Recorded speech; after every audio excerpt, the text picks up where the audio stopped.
말씀을 함께 보겠습니다. 요한복음 4장 16절에서 18절. 이르시되 가서 내 남편을 불러오라. 여자가 대답하여 이르되 나는 남편이 없나이다. 예수께서 이르시되 내가 남편이 없다 하는 말이 옳도다. 너에게 남편 5이 있었고 지금 있는 자도 내 남편이 아니니 내 말이 참되도다. 아멘. 나는 남편이 없나이다. 이런 소제목으로 제1은 사랑이니라 6번째 시간입니다. 계속해서 요한복음 4장을 중심으로 해서 은혜를 나누고 있습니다. 고강도 사회적 거리두기가 2주 더 연장이 되었습니다. 우리들도 거리를 두고 또 방역과 또 코로나19 바이러스 스스로 안전을 취하는 그런 삶의 지혜가 필요할 것입니다. 오늘은 종료주일입니다.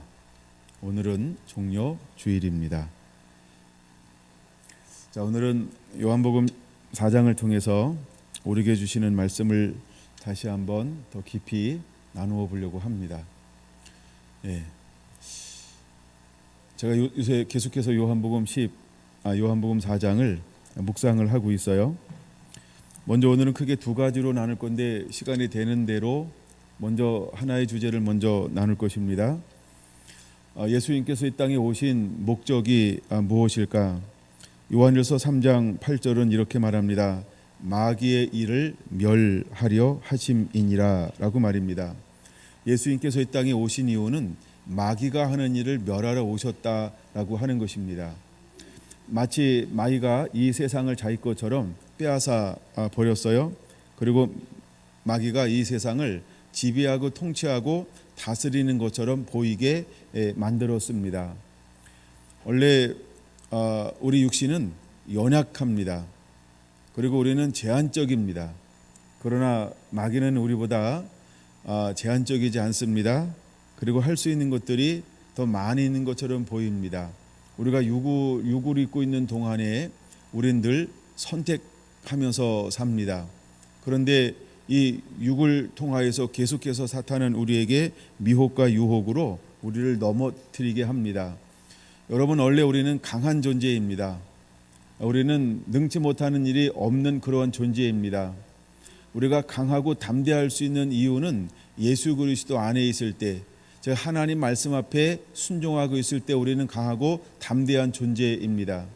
우리는 무엇인지 할 수 있는 그러한 존재였습니다. 그 어떤 필요도 어떤 부족함도 없이 모든 것을 누리는 존재였습니다. 근데 우리가 하나님을 떠남으로 말미암아 그 모든 것을 잃어버리게 되었습니다. 근데 우리 안에는 무엇이 남아있냐면, 야, 너 모든 것을 할 수 있어. 야, 너 모든 걸 누릴 수 있어. 야, 너 모든 것이 가능해 라고 하면서 우리가 옛날에 했던 거, 하나님과 함께 했을 때 부족함이 없었던 거, 누렸던 것이 어디에 남아있을까요? 육에 남아있습니다. 혼의 영역에 남아있습니다. 그래서 끊임없이 혼의 영역은 무엇을 추구하냐면, 넌 뭐든지 할 수 있단다. 너는 부족함이 없어. 너는 위대한 존재야. 너는 강한 존재지 라고 하면서 하나님이 떠났음에도 불구하고 그 잃어버렸던 모든 것, 즉 하나님과 함께 했을 때 누렸던 그 모든 것을 여전히 누릴 것이라고 착각하고 있다는 것이 문제인 것입니다. 그래서 그 틈을 누가 틈타기 시작을 했냐면, 마귀가 그 생각의 틈, 마귀가 옛것의 틈을 타고 들어와서 그것을 통하여 우리를 지배하고 다스리고 정복하고 조종하려고 하고 있다라고 하는 것입니다. 그래서 여러분, 우리가 하나님이 함께 하시면, 즉 우리가 예수 그리스도 안에 있으면 능치 못하는 일이 없는 존재인 것입니다.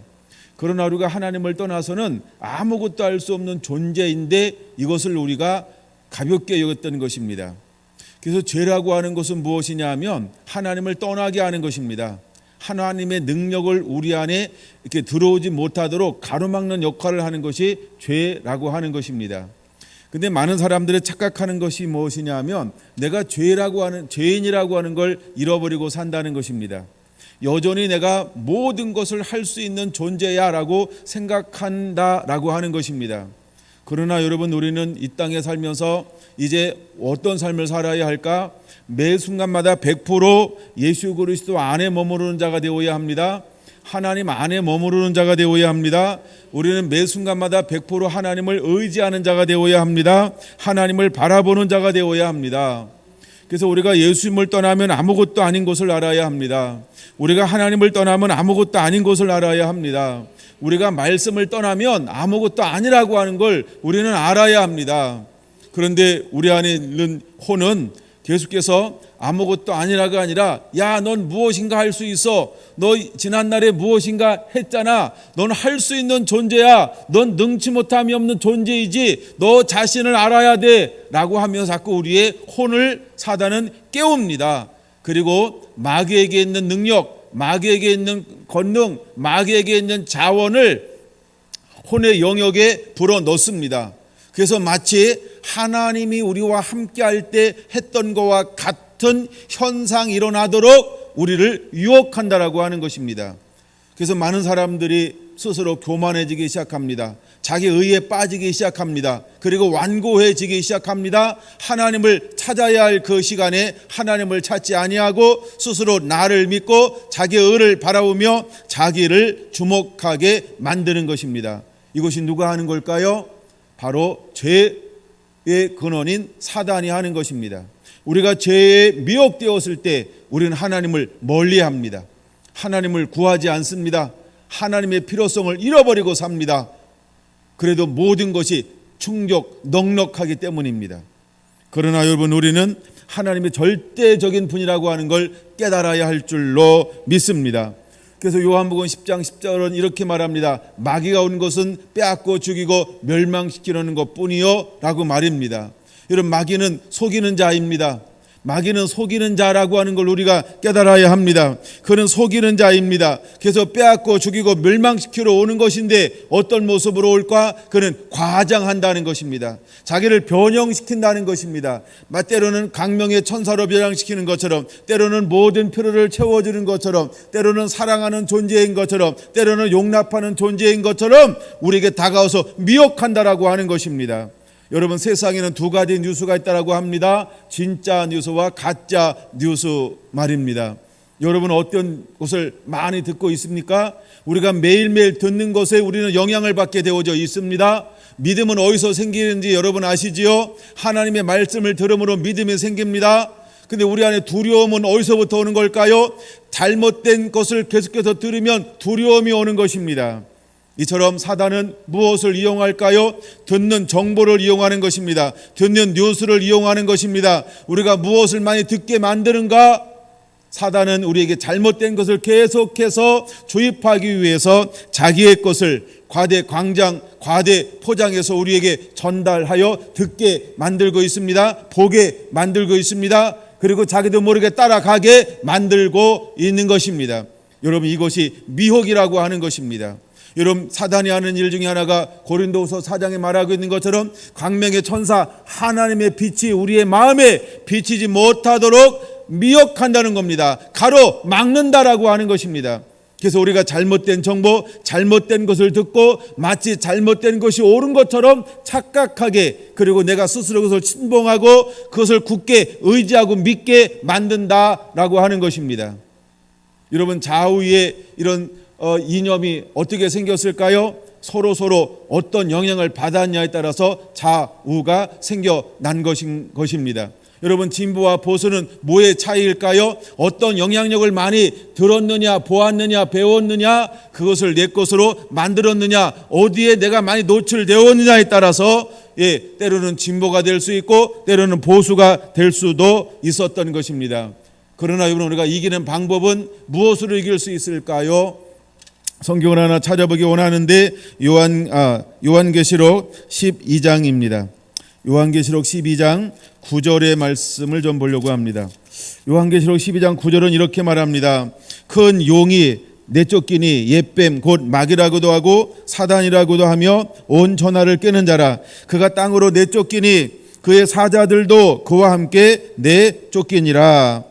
내가 또 들으니 하늘에서 큰 음성이 있어 이르되 이제 우리 하나님의 구원과 능력과 나라와 또 그의 그리스도의 권세가 나타났으니 우리 형제들을 참소하던 자 곧 우리 하나님 앞에서 밤낮 참소하던 자가 쫓겨났고 또 우리 형제들이 어린 양의 피와 자기들의 증언하는 말씀으로써 그를 이기었으니 그들은 죽기까지 자기들의 생명을 아끼지 아니하였도다. 아멘.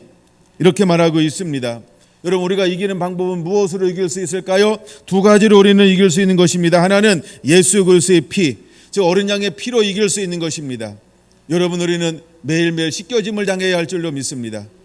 우리가 하나님께로부터 오지 않는 다른 것, 영향받은 것으로부터 매일매일 우리는 씻겨짐을 당하는 자가 되어야 할 줄로 믿습니다. 우리가 우리 죄를 자복하면 저는 밑보시고 의로사 우리를 모든 불의에서 날마다 계속해서 깨끗게 하실 것이라고 약속하고 있는 것입니다.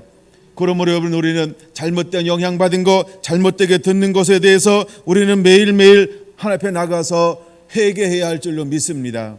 그리고 우리가 하나님 말씀에 집중해야 합니다.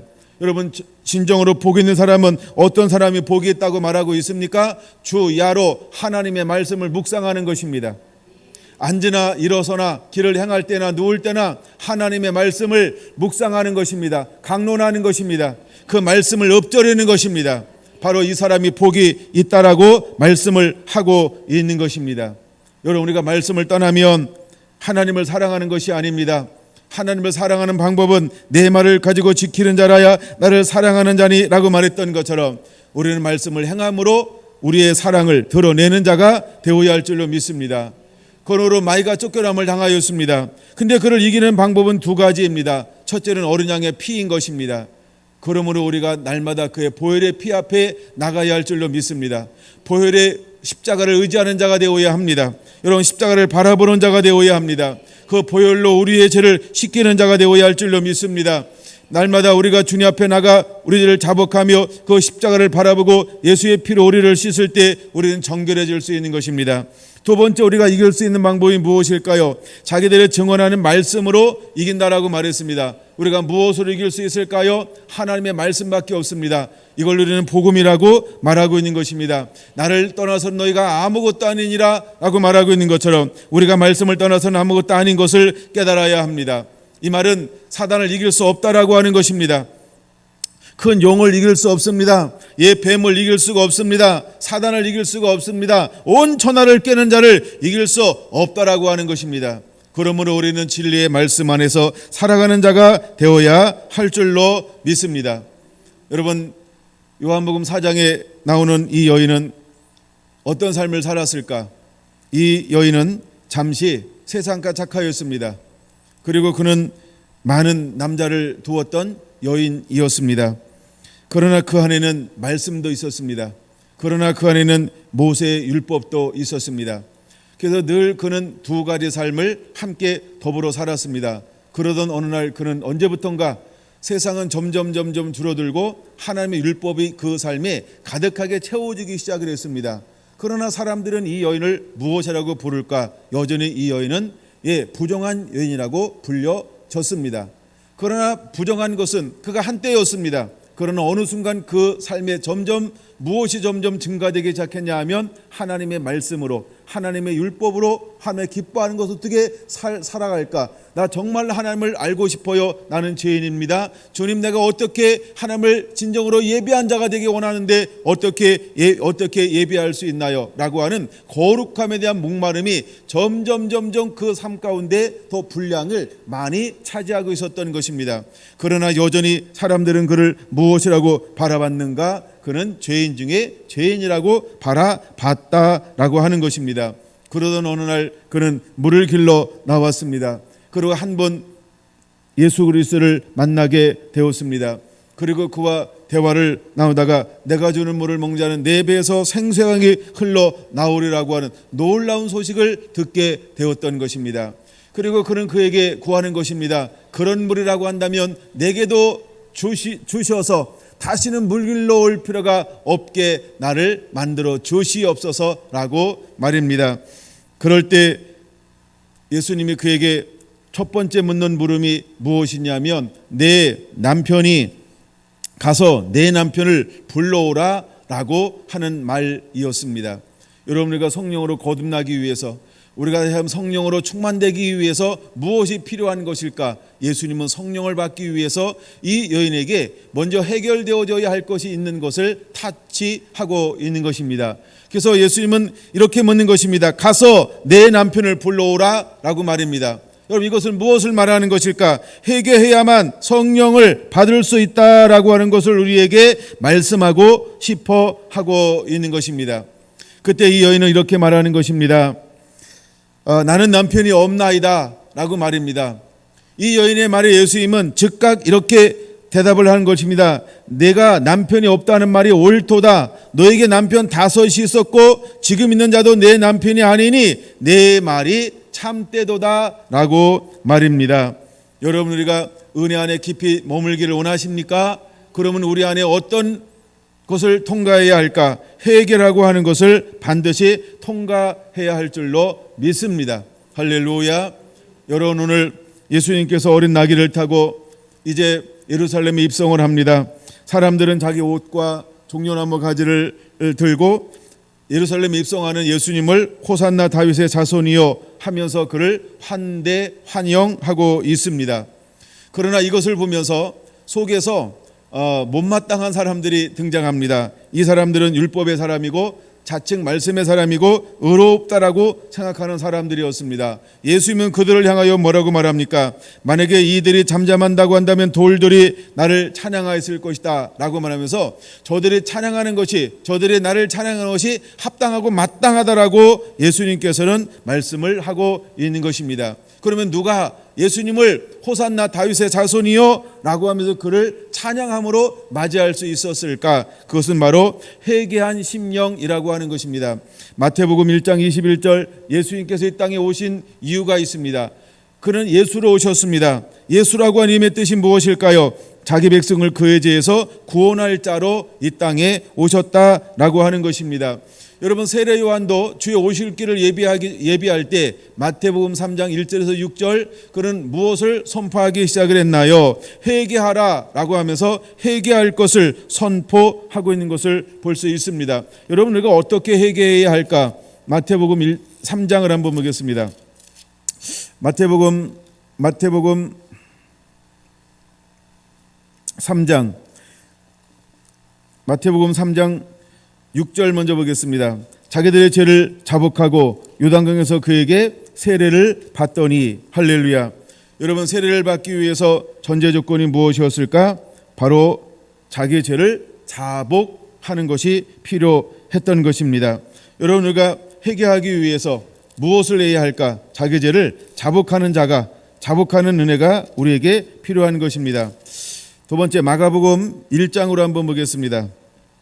마가복음 1장 14절도 이렇게 말하고 있습니다. 14절 15절, 요한이 잡히신 후에 예수께서 갈릴리에 오셔서 하나님의 복음을 전파하여 이르시되 때가 찼고 하나님 나라가 가까웠으니 회개하고 복음을 믿으라 라고 말입니다. 여러분, 우리가 예수님을 믿는 방법, 예수님에 나갈 수 있는 유일한 방법이 무엇일까? 그것은 바로 회개를 통하여 예수님 앞에 나갈 수 있는 것을 우리에게 보여주고 있는 것입니다. 그러므로 여러분, 우리는 회개하는 자가 되어야 할 줄로 믿습니다. 회개하고 주님 앞에 나아갈 수 있습니다. 할렐루야. 여러분, 우리 안에 이런 회개가 일어나게 되기를 예수님의 이름으로 축원을 드립니다. 아멘. 누가복음 22장에 보면 이렇게 말합니다. 이제 예수님께서 공생의 삶을 사셨습니다. 그리고 제자들을 밤이 맞도록 부르시고 제자들과 함께 동행하셨습니다. 그러고 난 다음에 사단이 누구를 청구하고 있냐면 누가복음 22장 31절 함께 보겠습니다. 누가복음 22장 31절 이렇게 말합니다.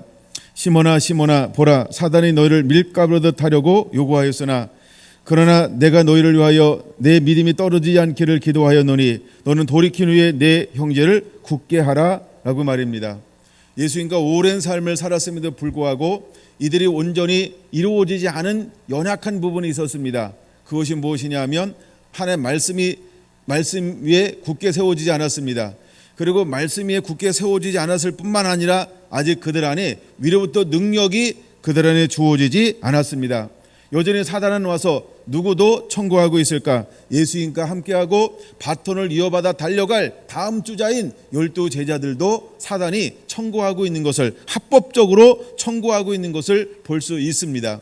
근데 예수님께서 사탄이 청구할 때 하실 수 있는 영역은 무엇이었을까? 32절에 말하고 있는 것처럼 믿음이 떨어지지 않기를 중보하는 것 이외에 예수님도 더 이상 어떻게 할 수 없는 것을 우리에게 보여주고 있습니다. 여러분, 오늘날 이제 우리가 더 단단해지는 시간들을 보내고 있습니다. 우리가 하나님께 어떻게 예배해야 되는지 더 단단해지는 그런 시즌을 실제로 전 세계가, 또한 특별히 한국교회가 보내고 있습니다. 여러분, 이럴 때 정말 하나님의 사람들이 하나님과 관계가 더 단단해지는 그런 기회가 되어야 할 줄로 믿습니다. 자기를 점검하는 기회, 그리고 자기를 연약했던 부분을 보수해서 정말 하나님이 찾는 신령과 진정의 예배자로 회복되어지는 그런 기회가 되어져야 할 줄로 믿습니다. 현재의 고난은 장차 나타날 영광과 좋게 비교할 수 없다라고 하는 것을 만들어내야 할 줄로 믿습니다. 여러분, 사단은 누구도 청구할까요? 바로 예수님의 12 제자들도 청구하고 있는 것을 볼 수 있습니다. 누가복음 보고 있죠? 누가복음 6장 12절에 예수님께서 12 제자를 택할 때 어떻게 하고서 12 제자를 택하였을까? 그는 12절 이렇게 말합니다. 이때 예수께서 기도하러 산으로 가사 밤이 새도록 하나님께 기도하시고 밝음에 그 제자들을 부르사 그 중에서 12를 택하여 사도라 칭하였으니. 할렐루야. 여러분, 예수님은 12명을 세우는데 그냥 세우는 것이 아닙니다. 밤이 맞도록 기도했습니다. 그리고 자기의 판단, 자기의 기준, 자기가 눈에 보이는 사람을 세우는 것이 아니고 하나님이 가르쳐주는 대로, 성령님이 인도하는 대로 누구도, 예수님도 12 제자를 세웠다라고 하는 것입니다. 그래서 12 제자를 세웠던 이유가 무엇인가? 이거는 마가복음 3장에 기록되어져 있는데, 마가복음 3장 14절에서 15절 함께 있으려고, 또한 전도도 하려고, 또한 권능을 가지게 하려고 예수님께서 12 제자를 세웠습니다. 그러나 첫 번째 목적이 뭐냐면 함께 하는 것이었습니다. 함께 하였습니다.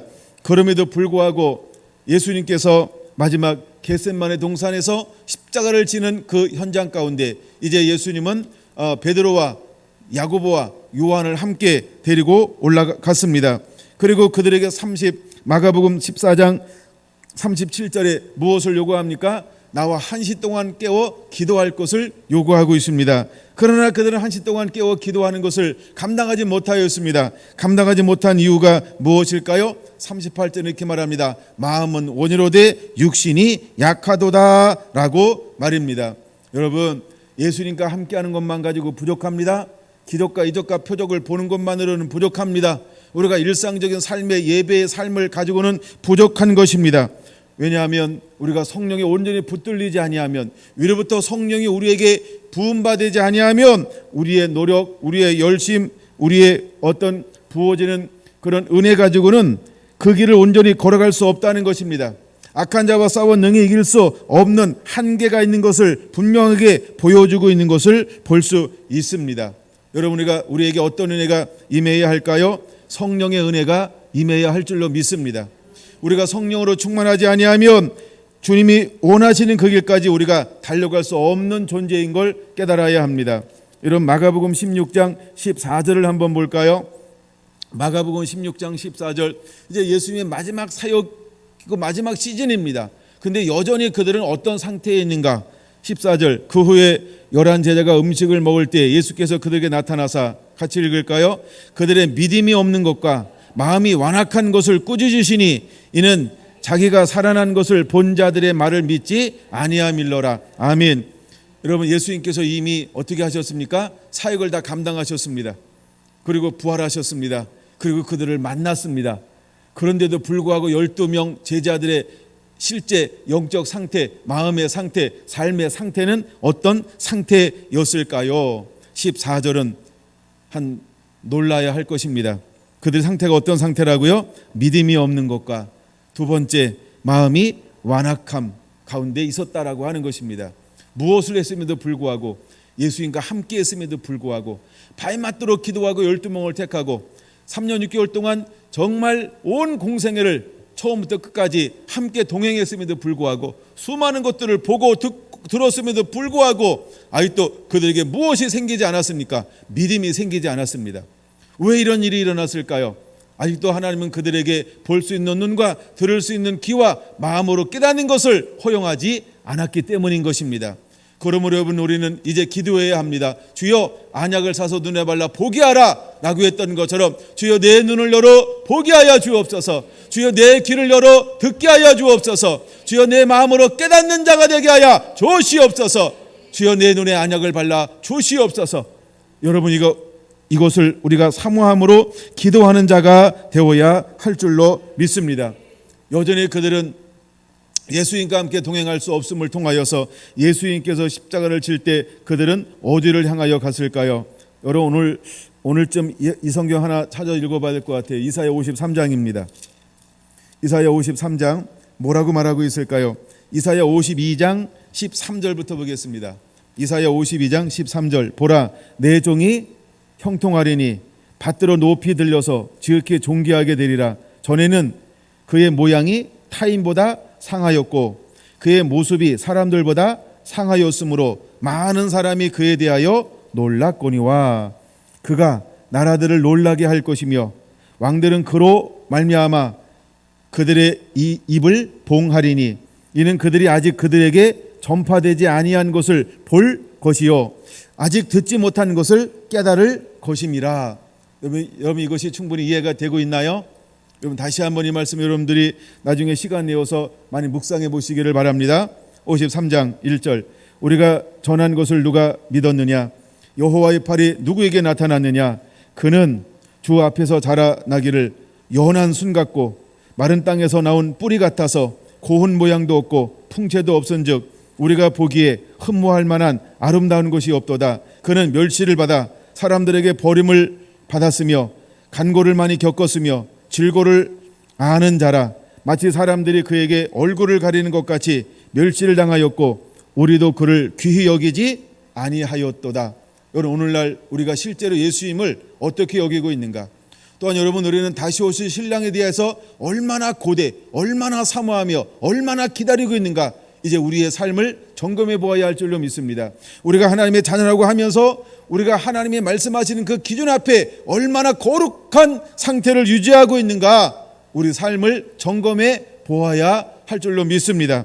4절입니다. 그는 실로 우리의 질고를 지고 우리의 슬픔을 당하였거늘 우리는 생각하기를 그는 징벌을 받아 하나님께 맞으며 고난을 당한다 하였노라. 그가 찔림은 우리의 허물 때문이요 그가 상함은 우리의 죄악 때문이라. 그가 징계를 받음으로 우리가 평화를 누리고 그가 채찍에 맞음으로 우리가 나음을 받았도다. 우리는 다 양 같아서 그를 행하여 각기 제 길로 갔거늘 여호와께서는 우리 모두의 죄악을 그에게 담당시키셨도다. 할렐루야. 예수님은 어린 양으로 이 땅에 오셨습니다. 세상 죄를 지고 가는 하나님의 어린 양으로 이 땅에 오셨습니다. 그래서 그는 실제로 우리의 모든 죄를 다 짊어지셨습니다. 그러나 예수님을 따르는 12제자를 위시하여 모든 사람들이 예수님을 몰랐습니다. 그리고 각기 제 길로 갔던 것입니다.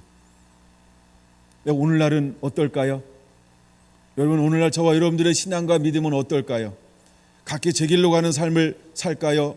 아니면 함께 그분이 걸어간 길 한 걸음 또 한 걸음 함께 그분이 걸어간 그 길을 걸어가고 있나요? 여러분, 이제 우리는 우리 자신을 하나님이 원하시는 그 신앙과 믿음 위에 올려놓는 자가 되어야 합니다. 이제 더 이상 연약함이 용납되지 않는 시즌으로 우리가 접어들고 있습니다. 더 이상 여러분, 우리의 부족함이 또한 더 이상 우리의 무지함이 용납되지 않는 시즌으로 우리가 들어가고 있다라고 하는 것을 우리는 깨달아야 할 줄로 믿습니다. 여러분, 초대교회는 예수님께서 그것을 허용했습니다. 그러나 마지막 교회는 예수님은 연약함을 허용하지 않을 것입니다. 마지막 신랑으로 오실 때 예수님은 연약한 자를 위해서 오지 않을 거라고 하는 것입니다. 그래서 예수님께서 이 시대는 어떤 사람을 찾는 것일까요? 이젠 장성한 자를 찾는 것입니다. 예수님을 온전히 사랑하는 사람을 찾는 것입니다. 전부를 버리고 예수님을 쫓는 자를 하나님은 찾고 있다라고 하는 것을 우리가 깨달아야 할 줄로 믿습니다. 그래서 부활하신 예수님께서는 이 땅에 오셔서 누가복음 24장 44절에 무엇을 해 주고 있는 걸까요? 누가복음 24장 44절 보겠습니다. 또 이르시되 내가 너희와 함께 있을 때 너희에게 말한 바 곧 모세의 율법과 선지자의 글과 시편의 나를 가리켜 기록된 모든 것이 이루어져야 하리라 한 말이 이것이니라 하고, 이에 그들의 마음을 열어 성경을 깨닫게 하시고 먼저 우리 안에 이 은혜가 임해야 할 줄로 믿습니다. 여러분, 우리가 신령과 진정으로 예배하는 것처럼 물과 성령으로 거듭나야 하는 것처럼 먼저 우리 안에 진리가 회복되어져야 할 줄로 믿습니다. 진리가 회복되지 아니하면 성령을 받을 수가 없습니다.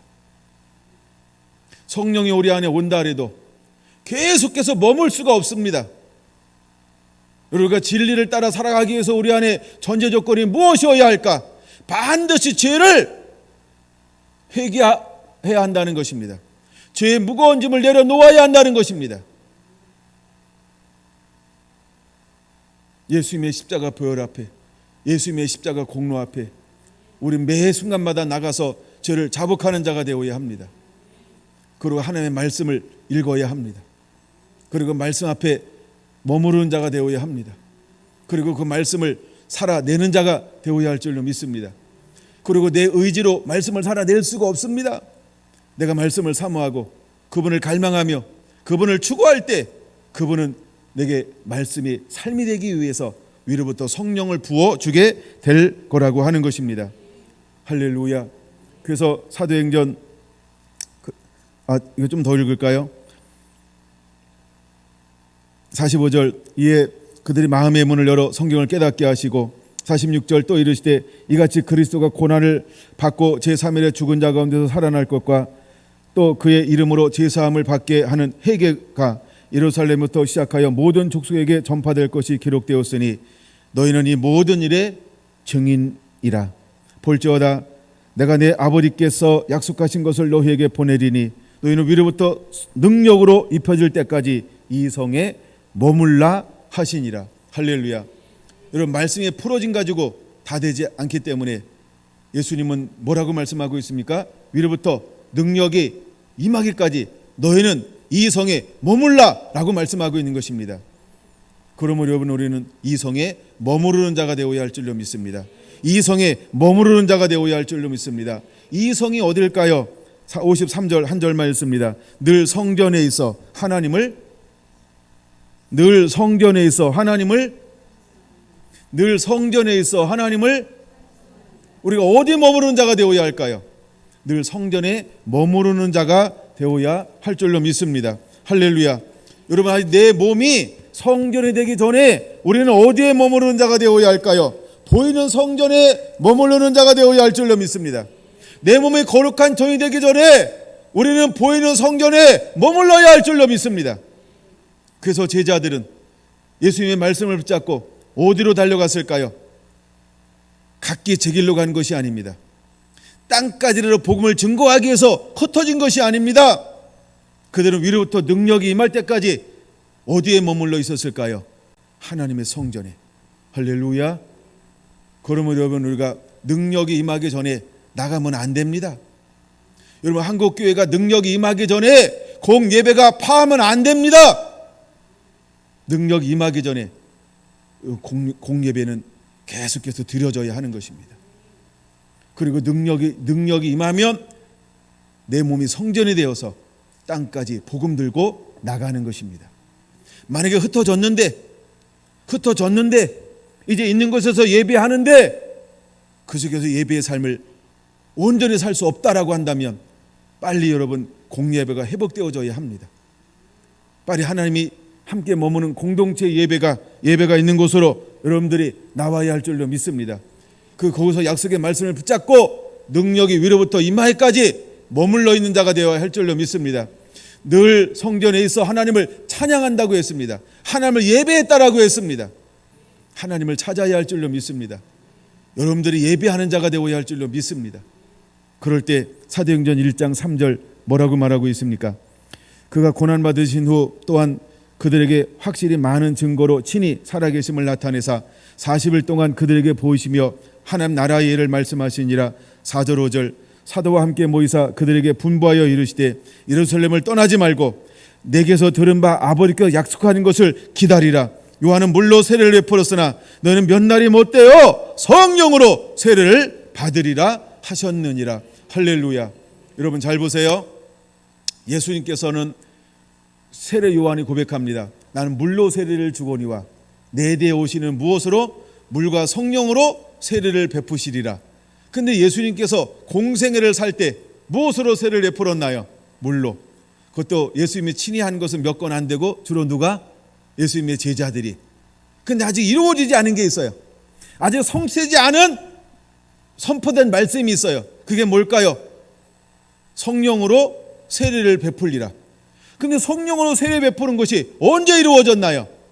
예수님과 함께 공생애를 살며 예수님과 함께 말씀을 들으며 예수님과 함께 할 때 이것이 이루어지지 않았습니다. 예수님은 십자가를 지었습니다. 그리고 죄짐을 담당했습니다. 그리고 우리의 모든 것을 다 회복하셨습니다. 그리고 부활하신 예수님께서 제자들을 만나 다시 한번 말씀을 풀어주기 시작했습니다. 아니 그들의 마음의 문을 열어 말씀을 풀어주기 시작을 했습니다. 말씀을 풀어주올 때 성령이 임하지 않았습니다. 말씀을 풀어주니까 성령이 그들에게 임한 것이 아닙니다. 말씀을 풀어진 걸 가지고 풀어진 말씀을 가지고 성전에 모여 그 말씀을 붙잡고 주여 이루시옵소서. 이 말씀이 이루어지기 원합니다. 능력이 위로부터 임하기 원합니다. 능력이 위로부터 임하기 원합니다. 능력이 위로부터 임하기 원합니다. 기도하다가 또한 기도하지 않는 시간에 무엇을 했을까? 풀어진 말씀을 가지고 교제하기 시작했습니다. 풀어진 말씀을 그들끼리 다시 나누기 시작했습니다. 그리고 한 마음으로 그들은 이제 위로부터 능력이 임하기를 마음이 하나가 되었습니다. 말씀을 붙잡았습니다. 약속의 말씀 붙잡고 한 마음으로 능력이 위로부터 임하기를 기도할 때 하나님이 오순절날이 임하니 위로부터 성령이 임하였던 것입니다. 여러분 세례 요한은 오실 길을 예비하면서 물로 세례를 베풀었습니다. 그러나 내 뒤에 오신 이는 물과 성령으로 세례를 베풀리라 라고 말씀했습니다. 이것이 언제 이루어졌나요? 오순절날 이루어졌던 것입니다. 오순절날 이루어졌던 것입니다. 여러분 이제 우리는 물과 성령으로 충만해야 할 줄로 믿습니다. 물과 성령으로 충만해야 할 줄로 믿습니다.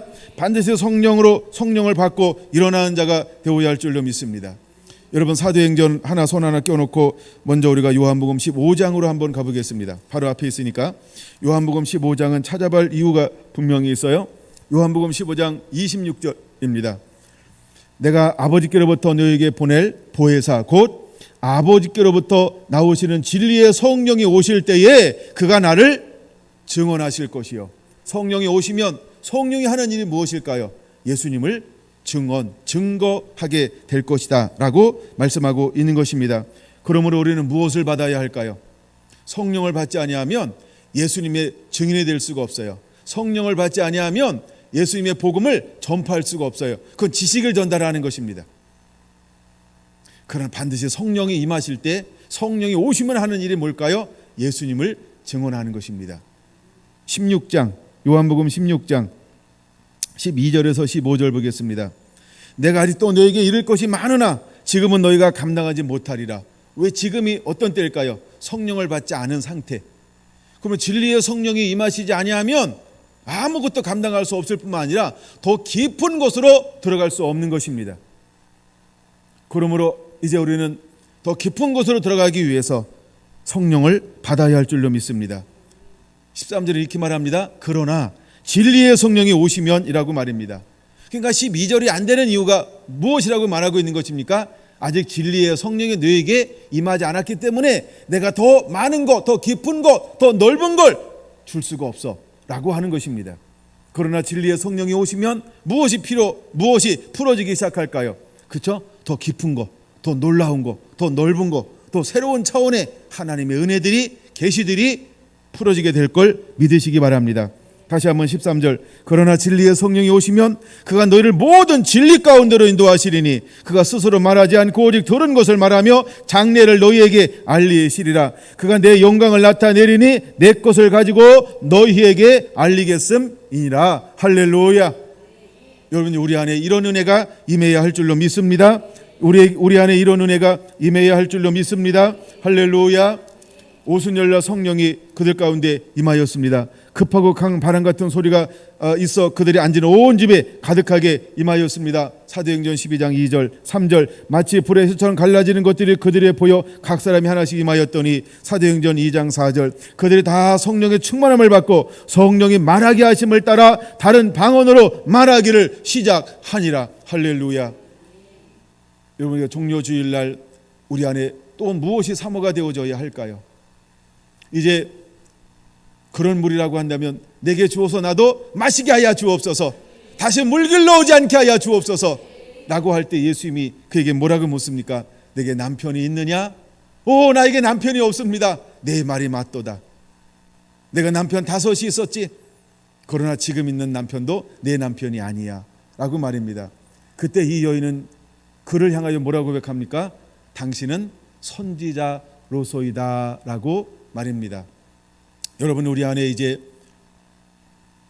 주님이 오심의 목적은 죄사함 받고 우리를 새롭게 하는 것입니다. 근데 이 여인은 예수님을 만났습니다. 예수님을 만나고 난 다음에 우리 안에 그 다음에 이루어져야 할 것이 있습니다. 그것이 무엇일까요? 제가 남편을 뭐라고 정의했습니까? 더 사랑하는 것. 즉, 우리는 예수님보다 더 사랑하는 것을 반드시 내려놓는 자가 되어야 할 줄로 믿습니다. 할렐루야. 이제 우리 두 번째 그 부분을 오늘 다 살펴봐야 돼요.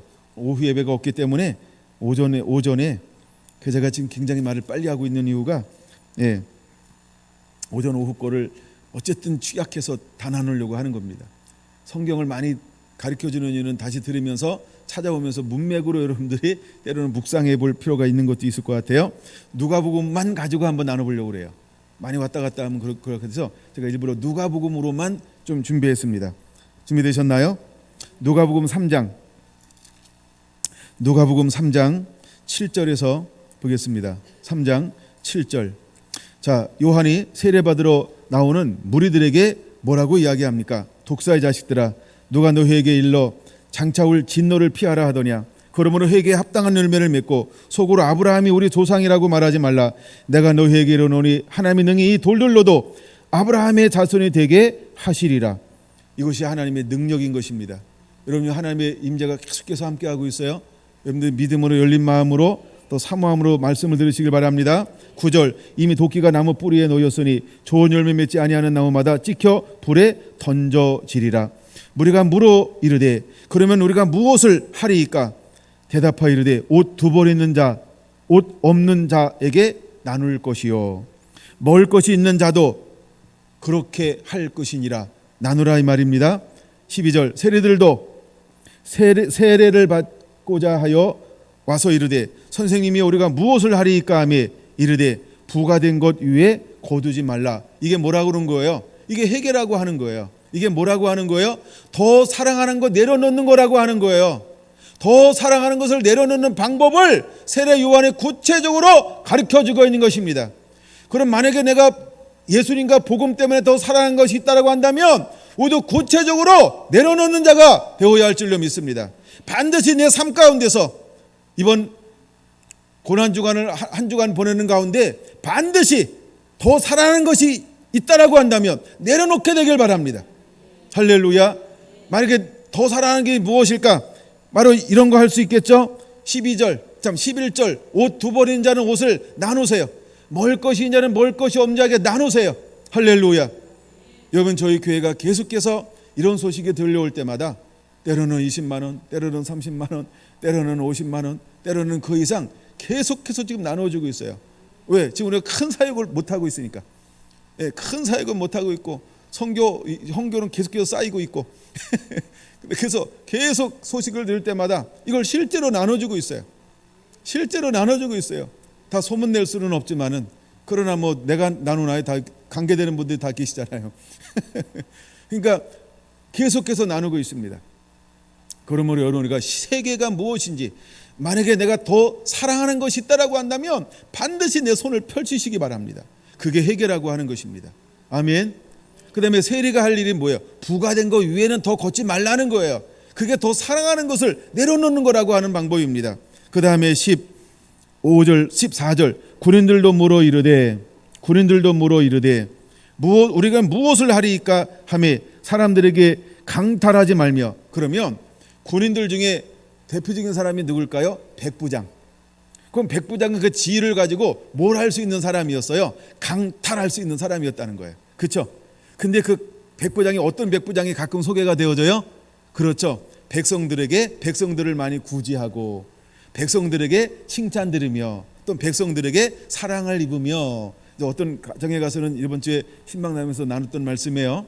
다 똑같은 건 하지 않았으니까 각 다를 수 있지만, 그러나 여러분, 백부장이 했던 일이 뭐예요? 그런 걸 한 게 백부장이에요. 그렇죠? 그러니까 백부장은 무엇이 해결하고 하는 것입니까? 강탈하지 말라는 겁니다. 뭘 가지고? 그 공권력을 가지고. 그러나 또 하나는 이 고난을 통해서 반드시 여러분, 우리는 진짜가 되어야 할 줄로 믿습니다. 거룩해지고 정결해져야 할 줄로 믿습니다. 더 단단해져야 할 줄로 믿습니다. 그리고 진짜 하나님의 사람이 되어야 할 줄로 믿습니다. 오용이 아니고 진짜 하나님의 사람이 되어야 할 줄로 믿습니다. 그리고 흩어진 곳에서 진짜 예배하지 아니하면 가짜입니다. 그렇죠? 그게 자기의 실체인 걸 깨달아야 합니다. 그 흩어진 곳에서 우리가 온전히 주의를 성수할 수 없다라고 한다면 그는, 그렇죠?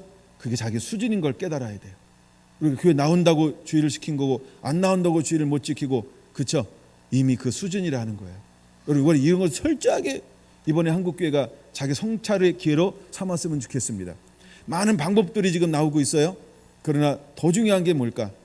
물론 계속 다뤄야 되는데 말씀 목사님 자꾸 다른 게 보여가지고 자꾸 이쪽으로 새서 그래요.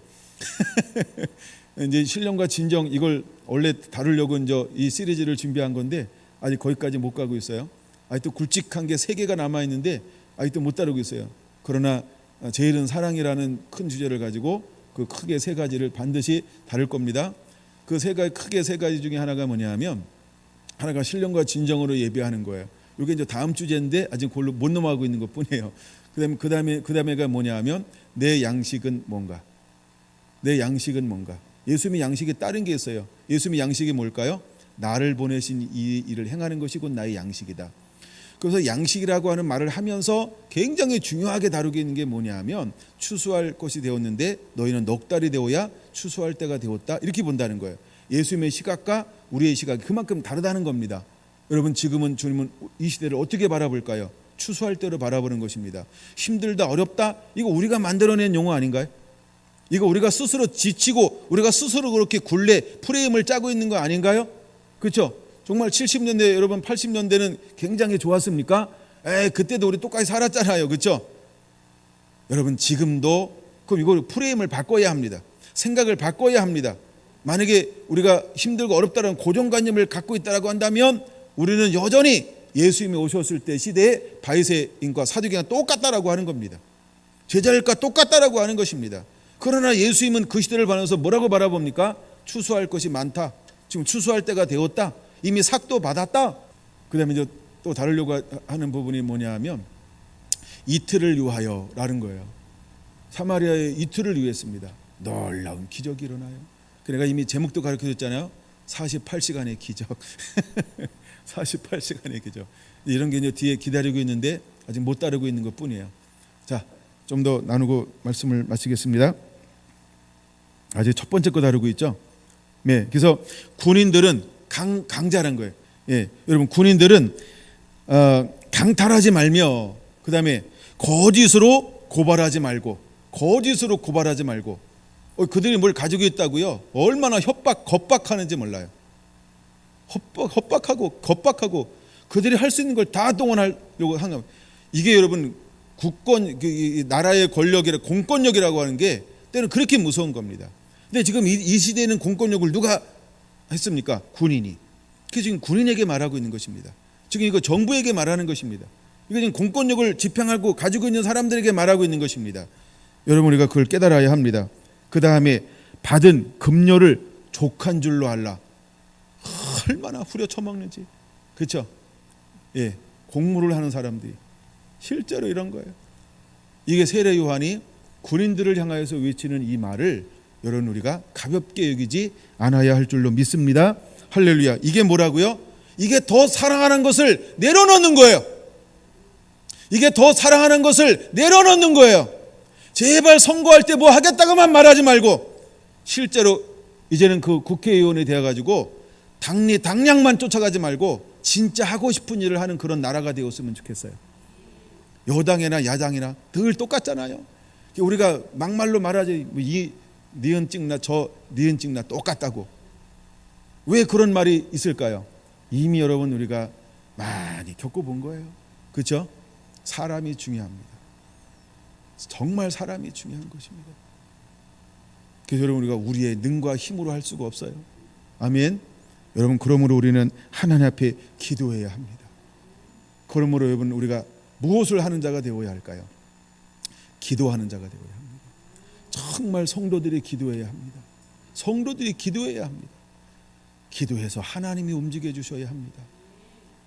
기도해서 하나님이 움직여 주셔야 합니다. 할렐루야. 여러분, 성도들이 깨어나야 합니다. 성도들이 깨어나야 합니다. 목회자 잘못이 아닙니다. 물론 목회자도 일정 부분 책임이 엄중합니다. 그러나 여러분, 우리가 성도들이 깨어서 기도해야 합니다. 성도들이 기도하는 성도가 되어야 합니다. 그러니까 한마디로 말하면 내가 기도하는 성도가 되어야 한다는 겁니다. 할렐루야. 그게 소망입니다. 여러분, 우리 안에 그런 소망이 있게 되기를 예수님의 이름으로 축원을 드립니다.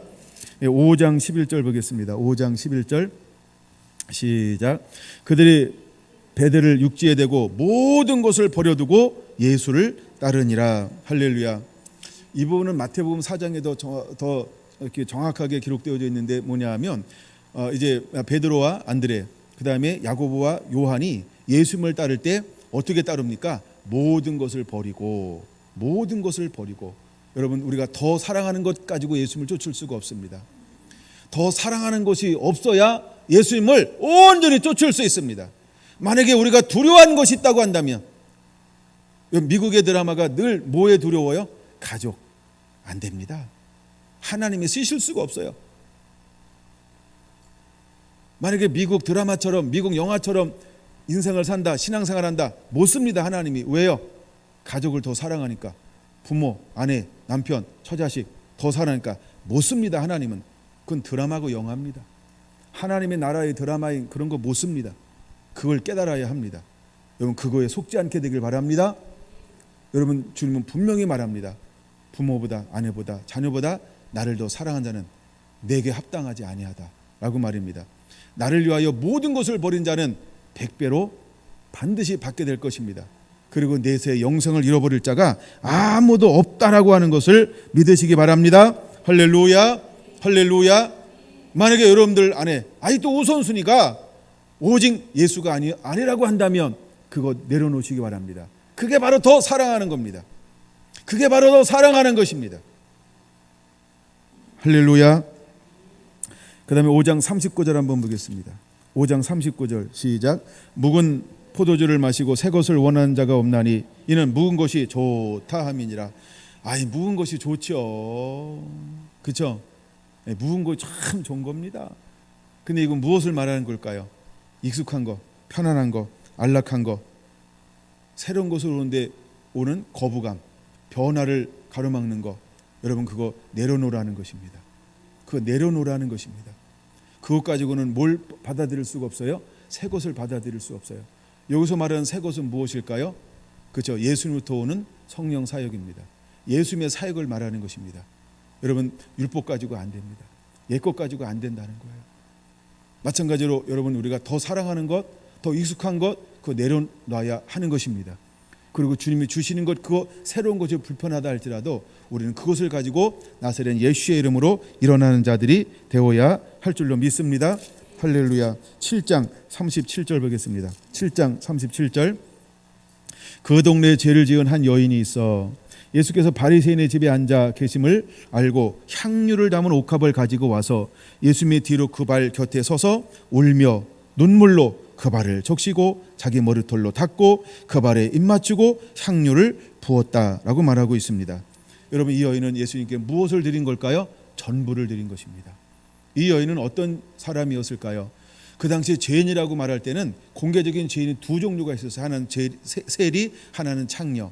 이 여인은 창녀 중에 한 사람이었다는 거예요. 근데 예수님에 대한 소문을 듣고 자기 동네에 와서 식사한다는 것을 듣고, 그것도 자기랑 상종하지 않고 들어갈 수도 없는 바리새인 집에 왔어요. 그러나 그 여인은 모든 것을 돌파해 버렸어요. 그리고 예수님께서 자기 동네에 와서 식사한다는 그 말을 듣고 오기 전에 그것은 무엇을 준비했어요? 향유 옥합을 가지고 왔어요. 그리고 전부를 다하여 그 예수님께 부었다라고 하는 것입니다.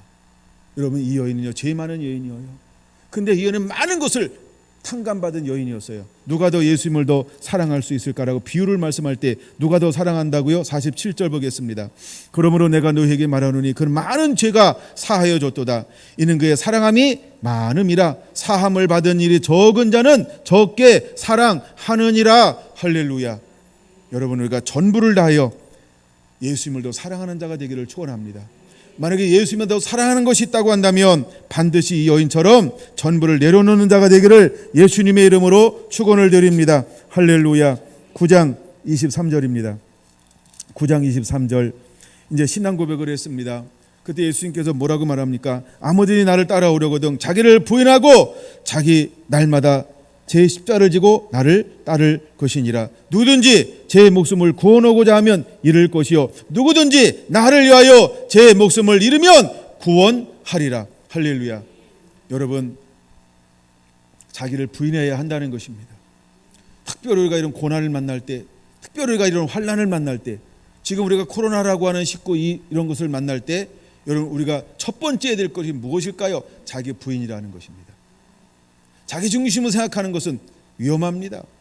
자기가 부인되어져야 합니다. 그리고 자기 부르심, 십자가는 부르심이에요. 사명, 콜령을 말하는 거예요. 내 사명이 뭔가, 내 정체성이 뭔가, 내가 누구인가, 하나님과 나 사이에 나는 무엇을, 나를 어떻게 쓰고 사용하길 원하는가, 나를 통해서 소금, 어떤 소금의 맛, 나를 통해서 어떤 빛을 발산하고 드러내길 원하는가, 그것을 드러내는 것, 이거 자기 십자가 지고 가는 겁니다. 할렐루야. 여러분, 결정적일 때 회피하지 않는 자가 되기를 예수님의 이름으로 축원합니다. 더 사랑하는 것, 그거 내려놓으라는 말입니다. 여러분, 더 사랑한 것 가지고 주님을 쫓아갈 수가 없어요. 할렐루야. 59절 보겠습니다. 59절. 또 다른 사람에게 나를 따르라 하시니 그가 이르되 나로 먼저 가서 내 아버지를 장사하게 허락하소서. 60절. 이르시되 죽은 자들로 가서 죽은 자들로 자기의 죽은 자들에게 장사하게 하고 너는 가서 하나님의 나라를 전파하라 하고, 또 다른 사람이 이르되 주여 내가 주를 따르겠나이다마는 나로 먼저 내 가족을 작별하게 허락하소서. 62절. 예수께서 이르시되 손에 쟁기를 잡고 뒤를 돌아다보는 자는 하나님의 나라에 합당하지 아니하니라 하시니라. 여러분, 이것은 무엇을 말하는 걸까요? 여러분, 그 당시 부모를 장사한다라고 하는 것은 굉장히 중요한 거예요.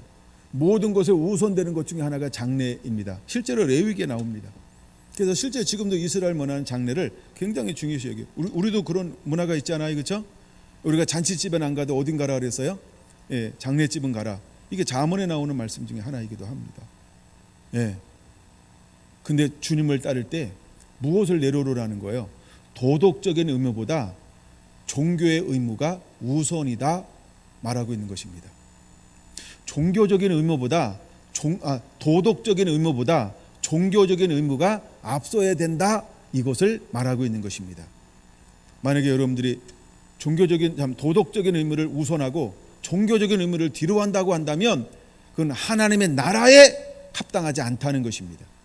할렐루야. 그러면 우리가 이 환난 속에서 자기 자신을 잘 점검해 보게 되기를 예수님의 이름으로 축원을 드립니다. 할렐루야.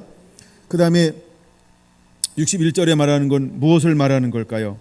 가족에 연연하지 말라는 거예요. 가족에 너무 연연하지 말라는 거예요. 그는 뭐라고 말합니까?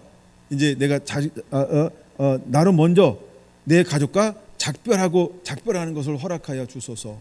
허락해 달라고 말합니다. 여러분, 우리가 너무 가족에 매이는 거, 이거 주님 앞에 합당하지 않습니다. 그러므로 그 또한 내려놓는 자들 되기를 예수님의 이름으로 축원을 드립니다. 할렐루야, 할렐루야. 예, 뭐 시간이 아까 제가 열받는 건 원고에 없어가지고 시간을 거기서 써먹었어요. 마지막 하나만 딱 보고 마치겠습니다. 오늘 종료주일이니까 이 부분은 제가 결론으로 하려고 적어놨는데 19장 28절 보겠습니다. 19장 28절 19장 28절 준비됐나요? 예수께서 이 말씀하시고 예루살렘을 향하여 앞서 가시더라. 자, 이제 종료주일이 되었습니다. 예수님께서 사람들을 보내서 나귀를 끌고 오라 라고 말합니다. 근데 그 주인이 어디다 쓰냐라고 하면 뭐라고 대답할까 했더니 31절 주가 쓰시겠다 하라. 근데 실제로 그런 일이 일어났어요. 그래서 34절 뭐라고 대답합니까? 주가 쓰시겠다 하라. 할렐루야. 여러분, 이제 우리는 어떤 하나님의 사람이 되어야 할까? 이 수가성 여인은 어떤 사람이 되었을까요? 주님이 마음껏 쓸 수 있는 사람이 되었어요. 그럼 여러분, 우리도 오늘 하나님 앞에 어떻게 서야 할까요? 오늘 서울에서 또 대구에서 또 함께 나와서 예배하는 여러분, 우리가 어떤 사람이 되어야 할까요? 주가 마음껏 쓰실 수 있는 그런 주님 앞에 주의 손에 들려진 하나님의 사람이 되어야 할 줄로 믿습니다. 그러므로 우리는 철저하게 회개가 필요하다는 것입니다. 주님보다 더 사랑하는 것 내려놓게 되기를 바랍니다. 그리고 이런 환난이 왔을 때 자기를 점검해보는 기회로 반드시 삼아야 될 줄로 믿습니다. 그래서 현재의 고난 장차 나타날 영광과 좋게 비교할 수 없도록 만들기 위해서 우리는 이 고난 속에서 하나님이 무엇을 기뻐하는가, 그 기뻐하는 것을 찾아내게 되기를 예수님의 이름으로 축원합니다. 여러분, 이번 한 주간 동안 고난 주간입니다. 이번 고난 주간을 보내면서 우리가 마태, 마가, 누가, 요한복음을 더 묵상하게 되기를 바랍니다. 저도 지난 한 주간은 특별히 누가복음을 많이 읽었어요. 예, 누가복음을 한 주간 더 많이 읽었어요. 그리고 여러분, 또 고난 주간을 보내면서 여러분들이 때대로 가정에서 또한 여기 홀로 나와서 여러분들이 기도의 시간을 확보하게 되기를 바랍니다. 그것이 우리가 이 고난을 이겨내는 방법이 될 것입니다. 할렐루야.